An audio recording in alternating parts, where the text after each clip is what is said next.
So it's a sunny Thursday morning here in San Fernando. And today nandito tayo sa may kahabaan ng MacArthur Highway. Ayan, tapat lang yan ng San Fernando Hospital. At magchi-chill ride tayo. Tignan natin yung itsura ng San Fernando ngayon, ngayong November 6, 2025. I-update ko kayo kung ano na yung itsura or kung ano na yung sitwasyon ngayon dito sa may San Fernando.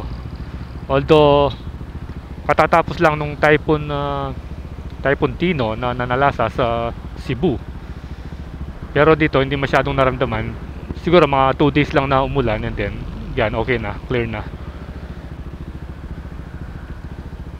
So magchi-chill ride tayo ngayon dito para makita natin yung mga bagong pasyalan or kung may mga bagong building, kung ano ba yung ginagawa dito sa may City of San Fernando.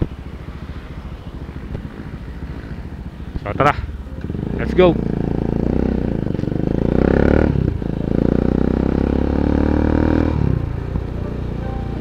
Ito pala bagong bagong semento.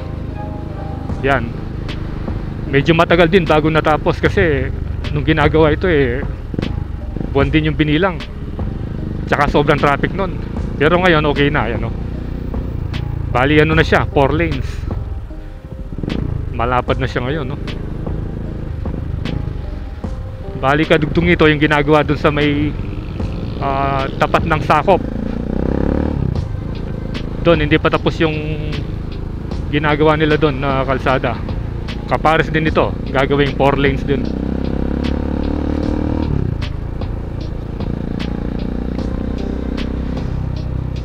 Medyo nabawasan yung trapiko. Pero siyempre kapag rush hour talagang matraffic dito. Kahit na 4 lanes ito napupuno ng sasakyan.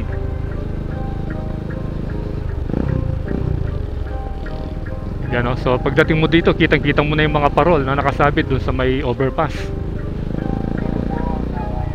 Yan, kaya nga tinaguri yung Christmas capital of the Philippines.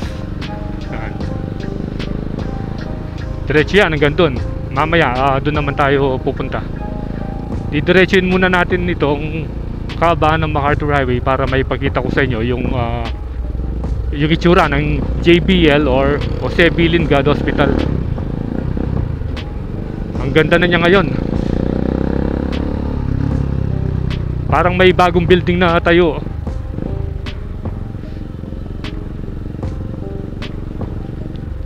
Dito talagang matraffic na dito. Dito kahit hindi rush hour talagang matraffic yung papunta ng JBL.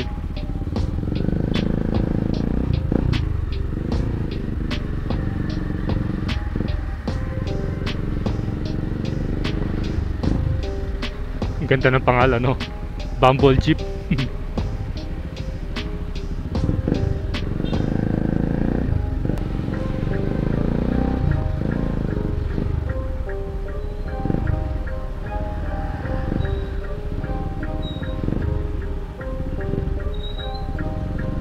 Ito, malapit na tayo sa JBL.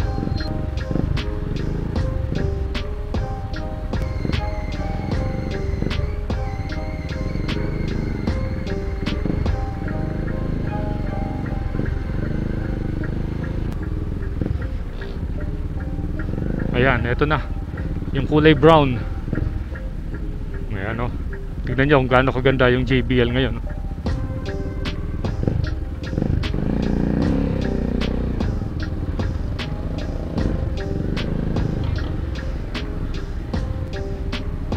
Ano pala ito? Pay parking.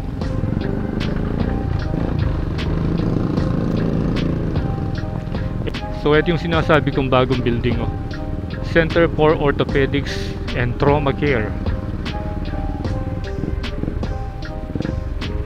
Ayan, ayan si kuya, nag-install pa ng mounting ng air condition.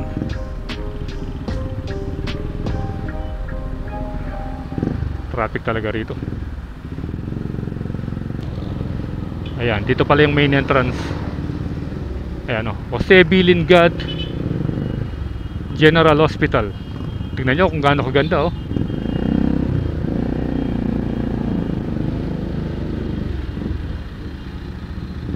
So ito yung pinakapangalan niya, Jose Bilingad Memorial General Hospital.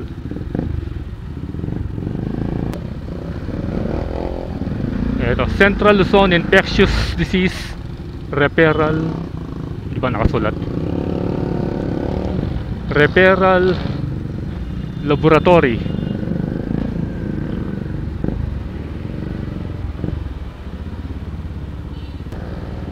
Dolores Looban.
Okay, so nakuna na natin ng drone shot yung JBL.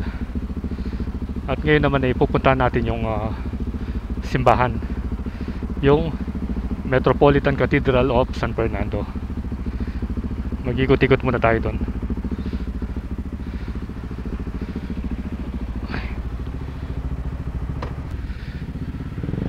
Ito na yung pinaka-monumento. Yan, dito sa runabout.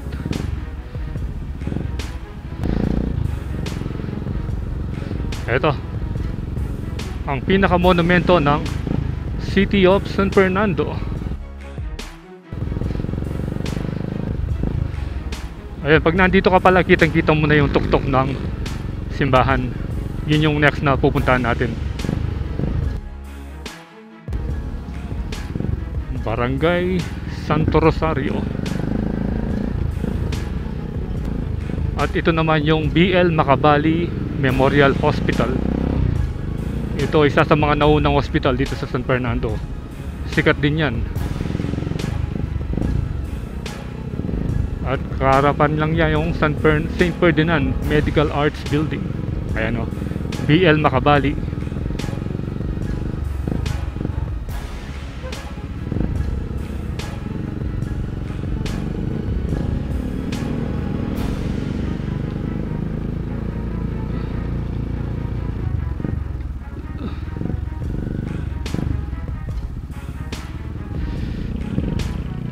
Dito yung malaking kapilya ng Iglesia ni Cristo.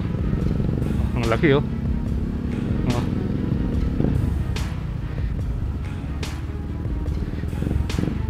Didiretso tayo rito para maipakita ko sa inyo yung Pampanga High School. Ito, Bulwagang Kapampangan Rene M. Medina Hall.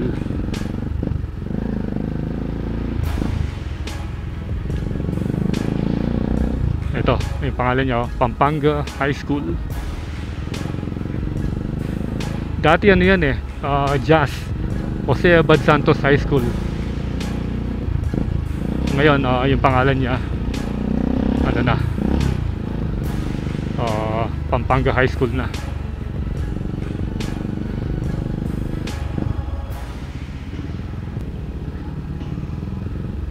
SDO Pampanga. Okay, so kung nakikita nyo, ito yung harapan ng provincial capital ng Pampanga. Ayan, so ikutan muna natin bago tayo pumunta dun sa downtown San Fernando.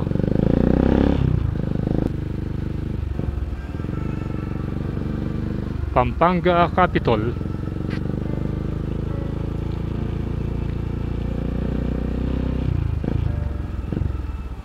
Ayun, pinapapark tayo ni Kuya. Akala niya mag-stay tayo.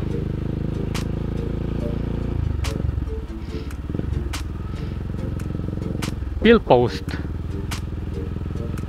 Ayan, ito yung sinasabi ko sa inyo, maraming mga estudyanteng nagpa-practice.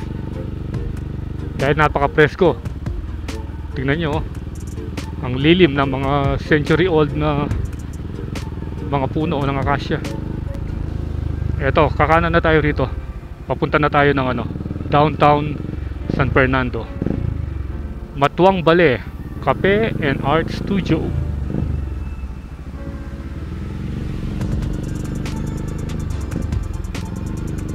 Ito yung unang ballet or unang bahay.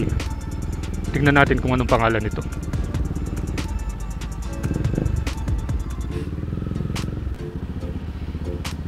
S. Lasatin Street, A. Consunhi Street. Ito yung niya, Lasatin House. Ito pala yung Lasatin House. And then yung susunod,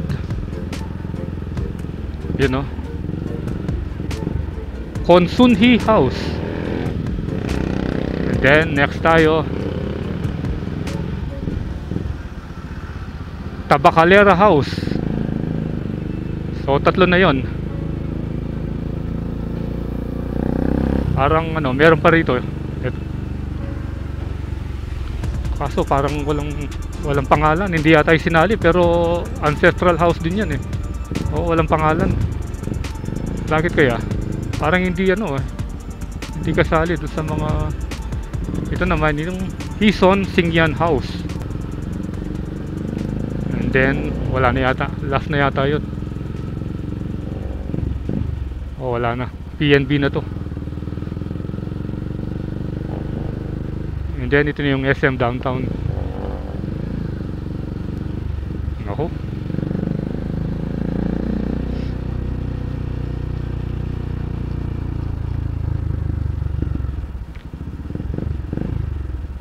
ito na yung Metropolitan Cathedral of San Fernando. Ayan, ang ganda niya. Hanap muna tayo ng parking. Naku, puno yata. Ay, dito nakalagay dito, full parking.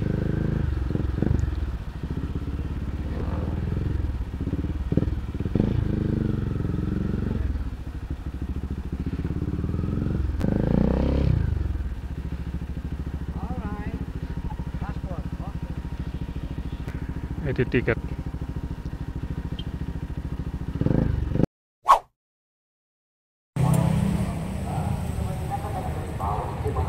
Papunta na tayo ng simbahan. Visit muna tayo rito. Nasa harapan natin yung City Hall ng San Fernando.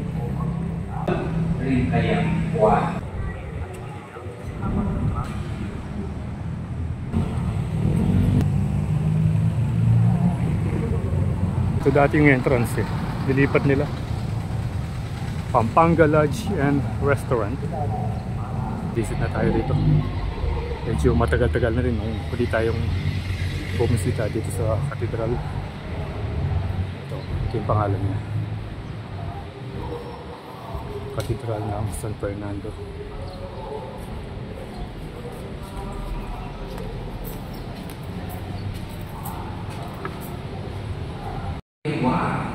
Malinis kong konsensya, makakapit ka mo in physical appearance ng pamaharaka. Kapag kahit tunanay ng ikang makantabe kay kaming samban bilang ng Diyos at pangingkay ang Espiritu, Ginoo Pakalulo. Ginoo Pakalulo. Ing Diyos sa may bayang tudo pakaluwa na katapong sa Stereo, si siya talangin hindi katapong kasalanan at adawakan ng kapagawaran ng Diyos. Ikang manintong karindupang mababati hanggang kemo atin, Ginoo Pakalulo.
Okay, so tapos na tayo nag-video dito sa Metropolitan Cathedral of San Fernando.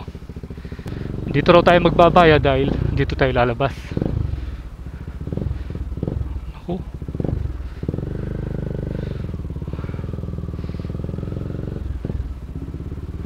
Yan.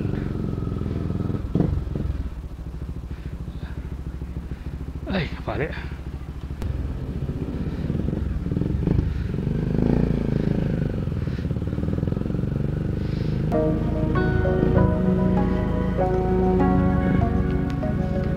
Medyo makalimlim yung panahon banda ron, no? Nagda-dark na yung langit. Fernandino ka, Cayabe ka. Ito yung triangle. Parang rotonda rin.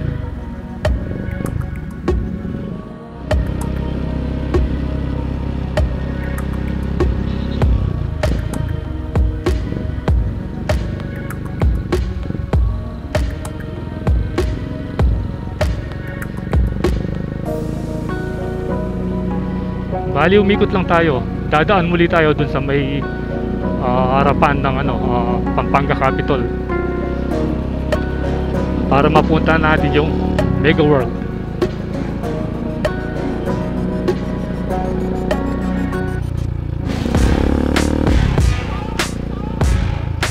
Ito pala yung Santungan ng Kulturang Kapampangan. Hindi pa tayo nakapasok dito eh, pero one of these days pupuntahan natin yan.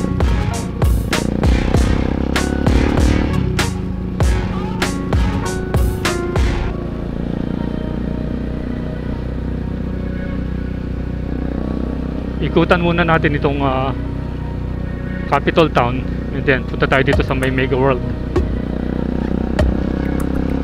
para makita natin yung mga bagong tinatayong building. Marami dito sa Capital Town.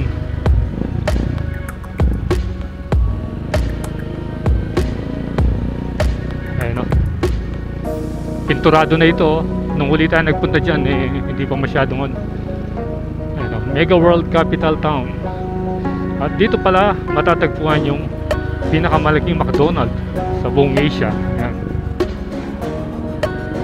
Mamaya na tayo pupunta dyan. Dito muna tayo sa Capital Town. Dito, papasok tayo dito.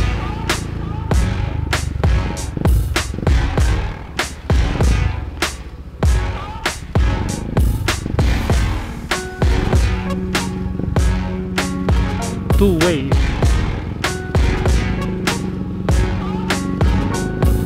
Dito, maganda dito pag umaga. Maraming nagja-jogging. Ayun ayun yung mga bagong tayong building. At saka maganda mag-biking dyan. Kung may mga anak kayong mga maliliit yan, pwedeng mag-arkila ng bike doon ata banda. Tapos naglagay pa sila ng mga mga rides.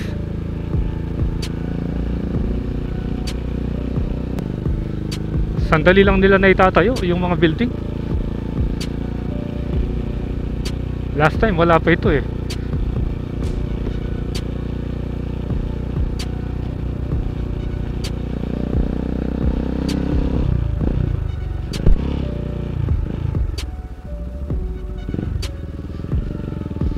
Ito, bago rin ito. Puro mga puti.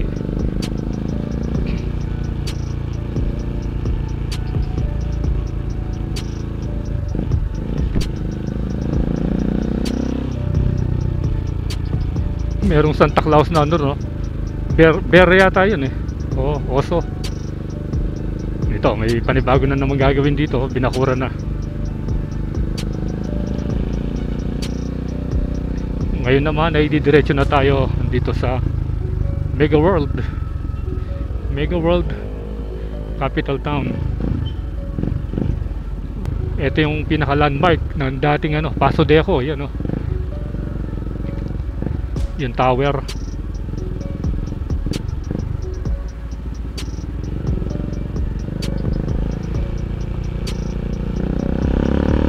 Chelsea Park Place. Ayan Tapos ang taas na nito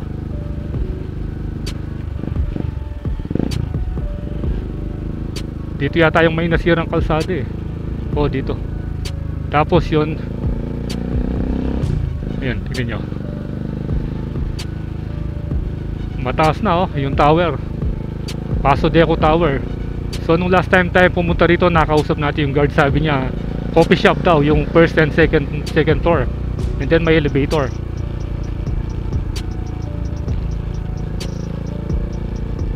So dito naman yung pasyalan. Ayan, bagong sikat na pasyalan.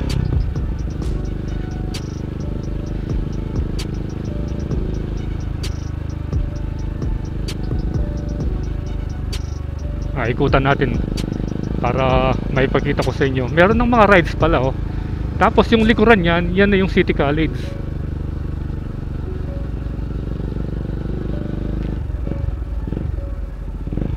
Yan, ikot tayo rito. Ayun yung sinasabi ko, yung City College of San Fernando. Ito, Tuknangan. Ito yung food court. Diyan, maraming dyan, nagtitinda. Ito yung gabi.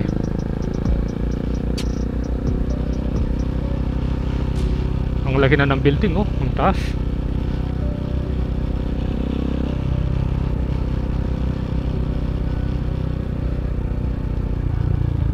Ito yung pinaka-park. Hanap na lang tayo ng spot dito. Yung medyo malilim.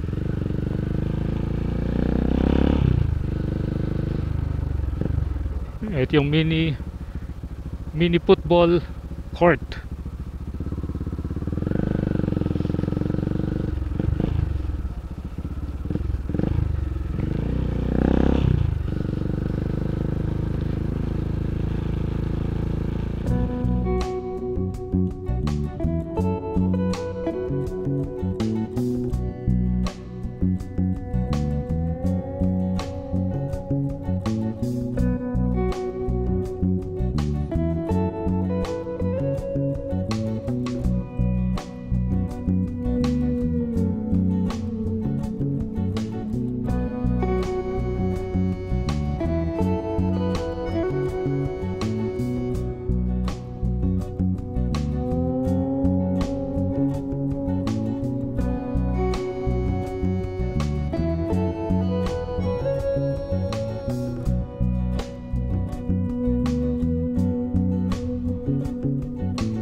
Okay, so tapos na tayo nakapag-drone dito sa may capital town, San Fernando.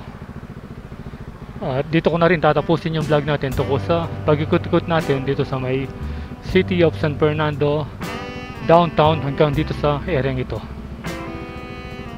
So I hope nasiyang kayo sa ating chill ride dito sa City of San Fernando. So ride safe always, Kabalen. See you when I see you, and Froilandas is signing out.